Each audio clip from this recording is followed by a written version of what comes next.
দুষ্কৃতীরা অত্যাচার করে নরকে পরিণত করছে। তাই আমরা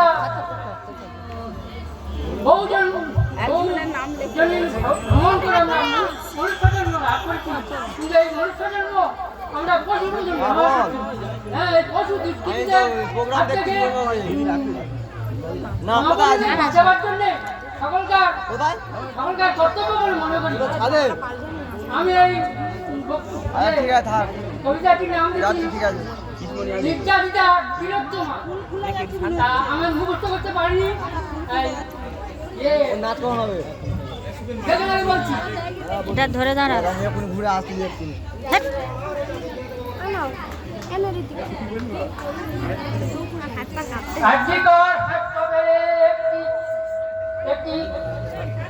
এক চিকিৎসক হাসপাতালে নানানভাবে করত ষড়যন্ত্র। বহুদিন যাবৎ ওষুধ প্রচার, কিডনি প্রচার, গরিব রোগীদের কাছে ঘুষ নেয় ছিল এই চিকিৎসকের মূল মন্ত্র। এই ঘটনা বহুদিন ধরে চলে, কেউ কারো না বলে।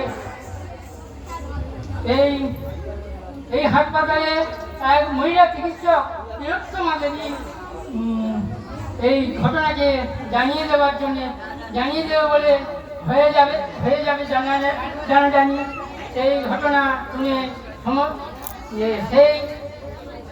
সেই আক্রোশে মহিলা চিকিৎসকের তিলোত্তমা দেবীকে দুষ্কৃতি দিয়ে ধর্ষণ করে নির্যাতন নিয়ে করল যে প্রাণহানি। এই ঘটনা শুনে সমস্ত দেশ জুড়ে ভরে গেছে হাহাকার। অন্যায়ের বিরুদ্ধে সবাই মিলে করো এর প্রতিকার। শোনো জনগণ, করি নিবেদন, অপরাধের শাস্তি দিয়ে করো লেখো নারী জাতির মান। নেতা, মন্ত্রী, পুলিশ প্রশাসন এই ঘটনাকে যারা ধামাচাপা দিতে চায় তাদের শাস্তি দিয়ে লেখো দেশের সম্মান। এই কন্যা খুব সুন্দর আবৃত্তি করলো অনেক মন্ডল।